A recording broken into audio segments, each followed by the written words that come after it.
Okey, sampai dah. Jom ah. Oh, kejap.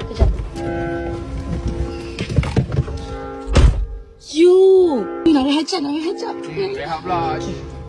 Eh, dah jom. saat kita baru duduk. You kata rehat kejap. Kau rehat lama boleh duduk lama. Rehat lama. Dah jom cepat. Tak. Cantik lah Vijan ambil gambar. Gambar dengan I lah. Cepat di sini.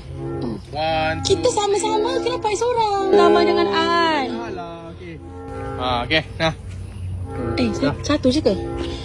You. 1, 2, 3. Ya. Okay, you pula. Man, nak sini iPhone tu. Mana? Hey. You ni kan? You tak boleh bagi guna tangan ke? Habis tu takkan nak air guna kaki pula. You, I suka lah kawasan ni. Cantik, tenang je.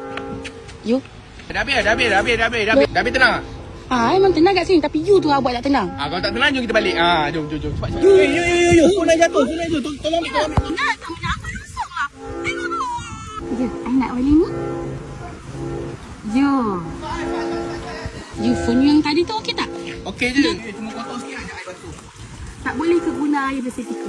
Tak apa, air basuh tak apa. Phone air ni, Oppo Find X8 ni, dia water resist tau. Dia tak payah risau. Jom. Cepat. Macam mana nak lari kat kain ini? Cuba nak dalam poket you. Mana?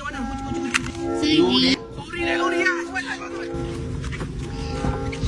Sabar. Ya, kita kan dah bercinta 3 tahun. Macam mana So? parents I? Bila lagi Tak payahlah laju-laju, benda slow lah. Jadi bila aku ajak kahwin, kau nak slow-slow pula. You macam ni sekarang, lambat sikit tinggal. Dah tu lambat tinggal lah. Alah, tu. Pergilah sana. Tak ada masa aku nak pujuk. Betul.